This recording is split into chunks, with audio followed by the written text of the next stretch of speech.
Don't you dare badmouth Star Wars! That was all accurate! This is Movie Lowdown for the week of December 31st, 2018. And we are recording. What? We are recording our first Just recorded version of recorded version. Movie Lowdown. Welcome to Movie Lowdown. It's awesome person. Yeah. So we're testing out this format. This is definitely not going to be how it's going to, turn out. We're just trying this out right now, getting things rolling.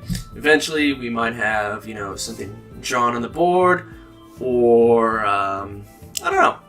We'll see. We're just playing by ear right now. We'd have to buy markers first because you don't have any markers. Yeah, we ran out. Some of them were left open. That happens sometimes. We don't take care of that. Want to get into it? Yeah, let's get right into the news. Yes. So first up, we have some numbers for the box office. A lot of weird numbers this week. Aquaman crushing. Yeah, Aquaman is doing crazy. Right now, it just passed Venom, passed Thor Ragnarok, and it passed Guardians of the Galaxy Volume 2 globally in the box office. Do you have those numbers? Yeah, so Aquaman is right now at 866 million. Okay. Worldwide. And Venom this year was 856. Then we have Thor, which ended up being 854. And I want to say Guardians was 863. So about Guardians was probably the closest to that box office number. But get this, so I think Venom is not in theaters anymore. But Aquaman is. Yeah. So it still has a long way to go, and I think they recently extended the Chinese playtime. So it's still playing in China right now. Oh, okay, and they extended it so that it's going to keep playing. Yeah. And that's smart, because it's making money there, they like it, they're very happy with the movie, the way it came out. And we talk about this movie every week, we've pretty much talked about it, but it does remind me so much of a Chinese movie. Yeah. It's really over CGI'd, but not in the sense that it's overwhelming and just too crazy, but something that they eat up over there, which is fine. That's well, I mean, look at the crabs that they had in the movie. Or like all the character design was very kind of like Japanese, Chinese style characters. And so I think that's what really helped it. And I think James Wan was smart to be like, okay, I hope this works out good. I'm gonna do this a little bit over the top, but not Batman. Superman over the top. Why did you say that?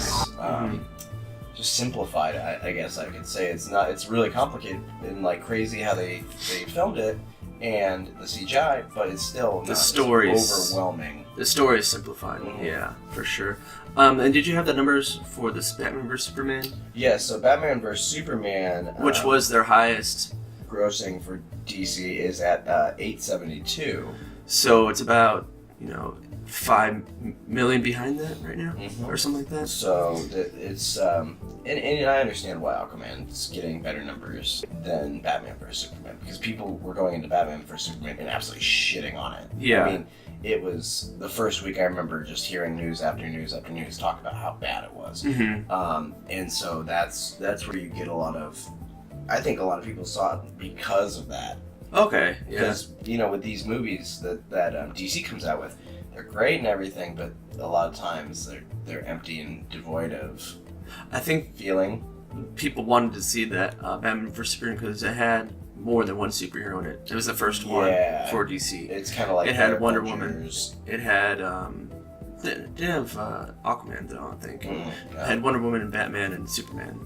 So that was before they released the Justice League. Yep, and technically they talked about the mother boxes, so they kind of had Cyborg there. No, I'm just kidding. So yeah, no, it's really nice that it's doing this well. I mean, it's not the best movie in the world, but it's still something DC. It's an average, I would say, and it's a good starting point for DC. And then moving on to other news for the box office, we have news from Disney. Disney right now is grossing over 3.09 billion. I'm sorry, just want to iterate that. Billion.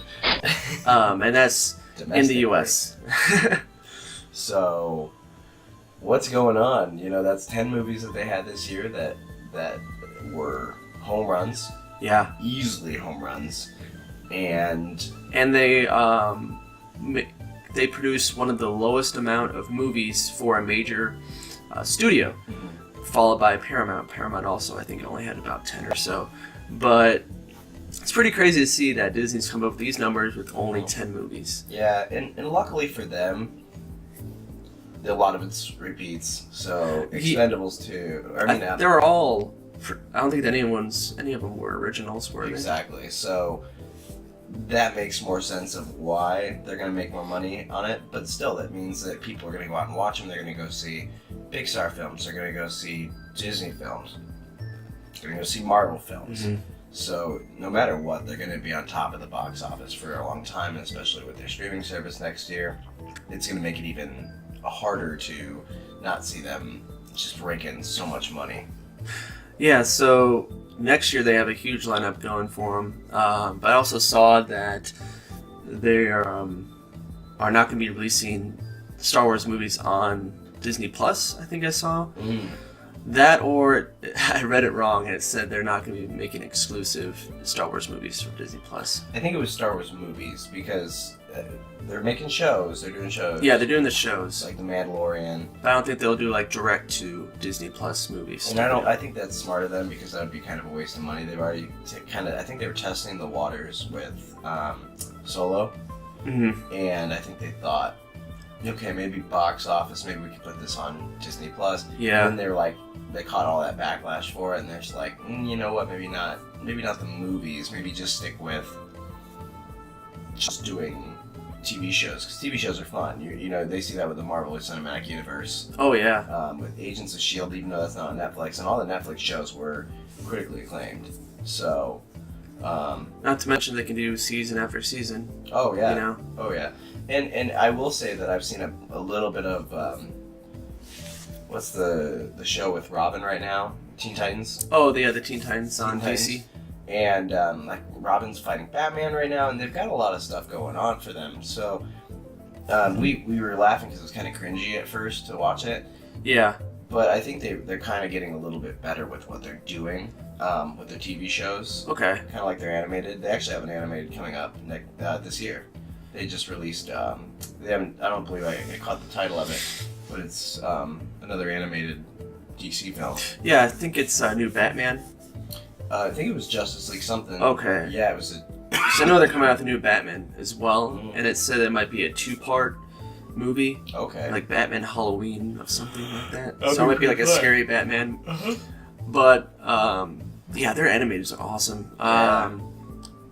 Started watching the new Death of Superman. I don't know if you saw that one yet. That came out, I think, last year. Okay. Or in 2018, so last year. The 3 Supermans that take over? I haven't gotten to that part yet. Okay. But yeah, that's usually how the story goes, is they get the, I think, Superboy, and then Man of Steel, the Steel guy, and then I think there might be another one. I don't know. You're right. Yeah, they've got a lot on their plate, and as much as we talk about Marvel and all the other adjoining pieces of Disney, you know, DC's got a good little hub. They just got to know what to do with it. Exactly. They won't be at 3.9 billion, but you know, they'll still get there. Mm-hmm. So. And also last on the numbers game, we have news that Birdbox topped charts for Netflix. It is the most viewed Netflix movie of all time. It had 45 million people watch Birdbox in the first week, which is pretty crazy. 45 million people. I mean, that just shows how big Netflix is. Yeah. You know, because not everyone watched Birdbox. I mean, you said you didn't watch it. But it's word of mouth. That's the thing. Yeah. And in this market, it's like right a few years back. Last year. Yeah, last year. But I feel like this one's spreading more than Bright. Oh yeah, but that's the difference between a good movie and a bad movie. Yeah. And I've heard that Birdbox is a lot more. It's very Hollywood-esque. It's very. Yeah. I could definitely see someone going to the theaters and seeing this movie. Yeah, and so whether people like it or not, that doesn't matter with a streaming service. It's how many people saw it, and Yeah. because no matter what, no one's gonna be on there going, we can't comment on it. We can't. Yeah, there's no on it. YouTube comments or Netflix comments, you know. So, but good on Birdbox. Yeah, So. and there's something else I was gonna say. Oh well, I can't think of it right now. It's okay. But yeah, Bird Box, I liked it. I watched it last week. It's kind of like A Quiet Place. Oh yeah. I think why it's spreading so much is because of the memes. Yes. There's so many memes for Bird Box. It's crazy. They're hilarious. I love them. There's quite a few, and there's even a Bird Box challenge now. I'm not sure what it is, but apparently people are blindfolding themselves and trying to walk outside in it. Oh god. With it on. So that's like the new Kiki or the new Tide Pod thing that's going on, you know, with kids. How to kill yourself. Yeah. Okay. Yeah. Weed out the week. And then last in the news is news from some people's favorite streaming set-top box, the Roku, which is probably the most used set-top box, I'm gonna say, next to Amazon Fire and then Apple TV. I believe it's cheaper, isn't it? Yeah, and there's like 3 or 4 different versions you can get. But they're coming out with their own subscription service, and I'm assuming it's gonna be kind of like what Apple has right now, where you can put all your subscriptions into one place. So on the Apple TV, they have a TV app where you can put all your Showtime, your HBO, your Stars, all into one app, and I think it goes from there. This news is just coming out, so we haven't read too much into it. Yeah. We'll learn more about it maybe next week or next week's to come. Keep it going. Exactly. Like, movie box, but Yeah. Also in the news too, I'll throw this out there. Yeah, go ahead. We've got a little bit more. I want to talk about this with you about Jumanji 2. Oh, that's right. Yes. I Forgot about that. So Danny DeVito is now going to be in Jumanji 2, and Aquafina from Crazy Rich Asians. Yep. I don't know how I feel about, because the second Jumanji, because this is technically the third. Yeah. It wasn't good. No. But it was critically okay. Yeah. So obviously the studio said, green light. write the check out, we'll get it done, bring us that money. Danny DeVito just joined. Mm-hmm. I think that's a very last resort move to bring people into the box office for it, because you got Dwayne "The Rock" Johnson, you got Kevin Hart. Is he taking over for Jack Black? I wonder. So, but the whole thing is that being in a video game was kind of like, because I actually watched this and I watched it too. I didn't like that part of it. The thing that I like about it is it wasn't a video game. Mm-mm. It didn't play out as a video game. Like, not even like a Far Cry. No. Like, there wasn't like hit points or anything that was video game-esque to make it like an 80s video game. Scene that I really... Or I guess it was 90s because it was a PlayStation. Yeah. The one thing that really bugged me was when Kevin Hart was eating cake and exploded.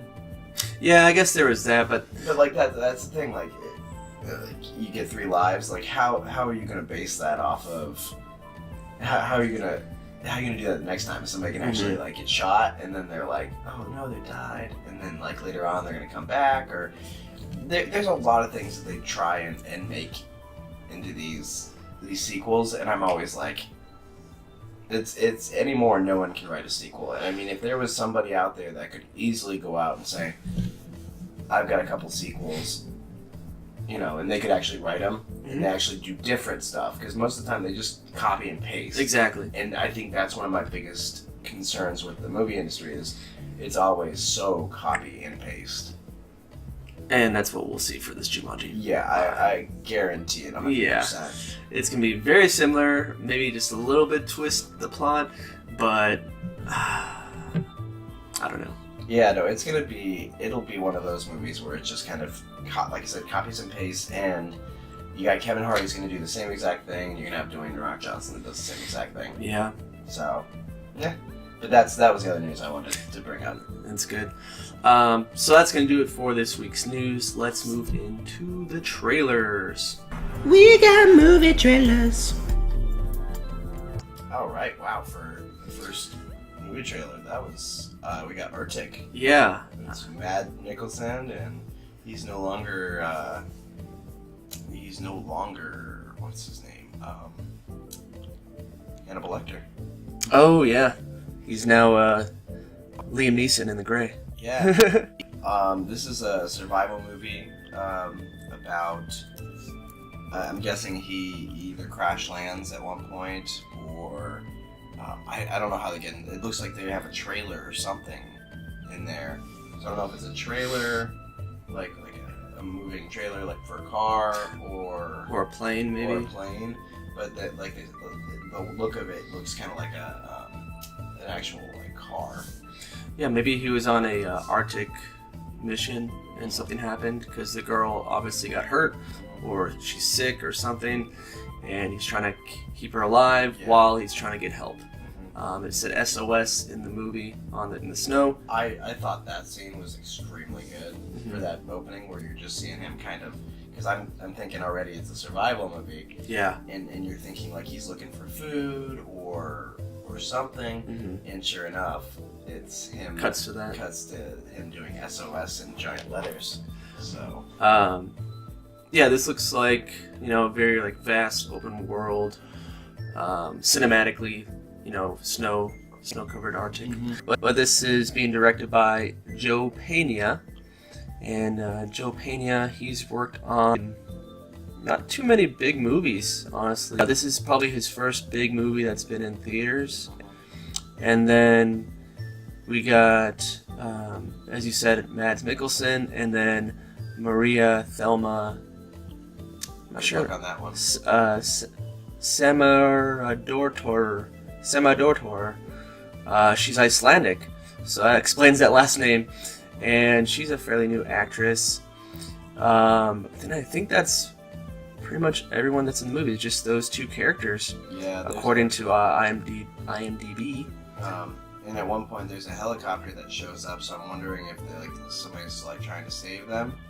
And I really hope the person that comes out to save them, if that does, is Matt Damon. Oh my god. What's up, guys? Hey guys, are you doing okay? I was on Mars. Yeah. But this movie was actually in a film festival, so it's already been reviewed by some people. And it has a 7.4 out of 10 rating on IMDb. 67 on Metacritic. And I think it was sitting at the 90% range in Rotten Tomatoes. So, looks to be like a decent movie. I probably won't see it in theaters because it doesn't seem like something I'd watch in theaters. But it seems super stressful. Like it feels like you're gonna have a panic attack halfway through just dealing with him. It's gonna be a lot. I guarantee it's gonna be a lot of ups and downs, but a lot of lows. Yeah, exactly. So, but comes out February 1st, 2019. And that is going to do it for this week's trailers, because there wasn't really anything else that came out. We looked up trailers, and one of the last trailers, or like the first couple trailers, was the last trailer we did last week. So yeah, that was really surprising. January usually has a lot of trailers, especially for movies that are coming out later on in the year. So we should be seeing probably next week. Yeah, probably some more stuff next week, or the next week after that. So. But this week our movie review is Bumblebee. I'm Charlie Watson. I'm 18. Today, actually. Is the Beetle for sale? Yours, kid. Happy birthday. Yes. We went to go see Bumblebee. Yeah, Bumblebee was a lot better than I thought it was going to be. Okay, yeah.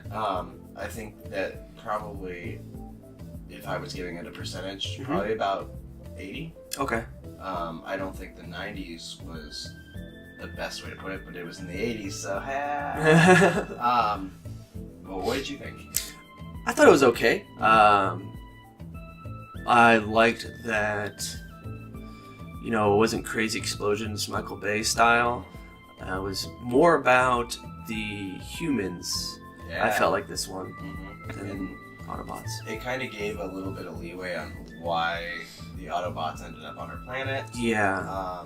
And what happened and why we screwed it up. And, you know, from us being like, hey, they're going to help us technology-wise. And blah, blah, blah. At one point, did I hear them try to say that they're the ones that made the internet? No, they're saying, because it happened in the 80s before the internet was, you know, big, and they were connecting the telephone lines and some other technology together, and they were saying something about they're surpassing whatever they have at the time. Oh, okay. I'm not sure if it was internet or not, but it probably is I thought similar it to was the like, internet. Yeah, I thought it was like a keen, like, tongue-in-cheek, like, oh, this is going to be perfect for the future, like, and that's how we got internet. Technically, what they did was kind of like the internet, I Yeah. guess, I would say. One of my things about this movie was I really liked that they explained a lot of the stuff. Also, the Cybertron scene at the beginning was probably by far my favorite. Yeah, the CGI was great in Oh this. my god, the older Autobots, like, you know, obviously from their planet. I love that they went back to the old school Transformers. What I also liked is, like we were saying when we saw this trailer, is how they really gone above and beyond what they were at when they first had the first Transformers. Like you were saying, the ruffling of the hair of the girl. It's definitely a kids movie. Don't get me wrong. Yeah. So it is a lot. There's a lot of cheesy parts and a lot of plot holes. Yeah. A lot of plot holes. And then what was? Oh yeah, there was one scene where they're driving in the Bumblebee vehicle. The girl, and I forgot. I think his name is something like Omar. Something like Omar. Some odd name. Emmanuel. I don't know. Something good. But she's like, all right, close your eyes. Put on your shirt as a blindfold. And they got up and stood up, and the car was driving by itself, and there was no need for him to take off his shirt at all. Yeah, there was just kind of like a, oh man, this guy worked out a lot for this movie. We should at least show it off. Then and that with the school bully. Yes. That he initially spilled like some soda on, and then he took off his shirt, and we saw his shirtless body for about like 5 minutes or so. Yeah. But there was another scene that I had a lot of like hate for, is when they were driving around, they all of a sudden like meet up with all the school kids. Yeah. And they're on a cliff, and the guy's like, oh, you used to be on the dive team. And You know what that like, reminded me of? Dragon Dragon Ball Evolution. When they go to the party. Oh yeah. And it's a scene to just explain. Yeah, that's pretty much what it is. A scene to explain some like backstory and some hardship. And like her, like that was the whole thing. Was, oh, I don't want to dive. And then at the end, when she was supposed to dive, you're like, that's gonna happen. Okay, I see what you did there, but it's not funny and cute. Mm-hmm. But I thought Bumblebee was great. I think they explained his voice a lot better. Yeah. I like that John Cena had like I don't like that. I like that they had a rivalry in it, but I don't like how convenient it was to where he ended up being hitting the heck out of Bumblebee for thinking that he killed all of his friends or his comrades. And he's like sitting there, and obviously there's two other bots that there's another bot that comes and fights him and like makes it obvious that there's something wrong. Like Bumblebee was like one just like not even shooting or anything. He's like I give up, and they're like. And then the other one comes in and just destroys the rest of the team. He's like, Bumblebee's the bad guy. Yeah. It's like, no, he's not. But I did like John Cena in the movie. Yeah. Yeah, John Cena did a really good job. I didn't see him at all in the movie. But, embarrassed here with the... I gotta agree. He's not getting out of this. Batista's not getting out of this. You can't see me. I think there was a few scenes that I did that in the movie, and the lady like next to me was like, what is this guy doing? But soundtrack was cool. They used a lot of 80s music. I love that they poked fun at some 80s songs. Yeah. Like the Smiths. 80s cliches, like a lot of I think that the whole meeting up at that top part like randomly when they were up with all the classmates was kind of supposed to be an 80s. Very 80s throwback. Yeah, but I think it kind of backfired on him. I think so. So. I feel like there could have been more 80s references to make it seem like you're in the 80s. Because didn't really. There's a few parts that made it seem like you're in the 80s, but the majority of it feels like it's a modern day setting. I think like the TVs too were a little bit older. Yeah. What they were in the 90s, and so that kind of was. Or the 80s. In the 80s, well, I mean, like 90s kind of picked up on better quality. So I don't know if that was just they had an older TV, but it was like a 60s TV, and I was like I know that these guys are poor, but like, you know what? Like, come on, TV. Yeah, I mean, I guess the fashion. You could afford a TV, and the fashion looked fairly 80s. I mean, there wasn't too much. All you had to neon. do was give her a punk thing. Yeah, that's easy for that. Yeah. So, 80s was punk. Let's put that on there. Right. So, but it was, all around, I really liked it. I thought it was cute. At one point, I was tearing up, and I was like, God damn it, a fucking robot's making me tear up right now. So. I would place this right below the first Transformers. Oh, yeah. Well, actually, I liked it because it explained it a lot more stuff. So, because a lot of the first Transformers was just like, well, we'll just put this out there and see if it works. Oh, it worked. Okay, let's make movies around this. True. And so, 7 movies later. Oh, God, yeah. They are making a sequel, though. Yeah, so definitely we'll be watching that. Now, at the end of it, did you think that when Bumblebee is taking off onto the freeway, did you think that was Optimus Prime next to him? I think so. Yeah. I think so. And I like that he turned into a Camaro at the end. He's like, oh, look, Camaro. It happened to be yellow as well. Yeah. I like that one better. So, and I like that Optimus was in an older truck. Obviously, he's in a newer truck, like a newer SUV, or SUV, Semi. And the newer ones, because they, back then they were just kind of like simple and they weren't shiny. And, like now you get those where people like trick them out. Yeah, so I wonder if this sequel is going to be still in the 80s, or will be in the 90s, or modern day. Yeah, I honestly think it's going to be in the 90s. Okay. Pump it up and see what happens. Because it was in like 86 when this movie took place. Now, what really grinds my gears on this is that why was there no information about these attacks and what happened in the system for when Sam Witwicky was going through stuff? I think they're just rebooting it. Oh, I know. Oh, okay. But it just makes me think, like, if they're going to be playing off on that. Oh, okay. Yeah.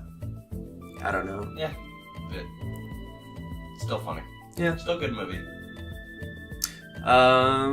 Yeah, that's gonna do it for this week's movie Lowdown.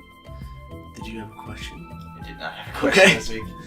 Alright, well, I'm going to end this, and we will see you next week.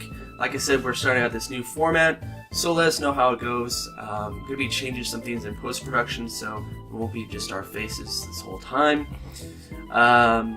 Other than that, thank you guys so much for watching, and here's to a new year and new movie Lowdown. And I'm TJ Washuk. And I am Keys. Good night. This has been a Two Guys production.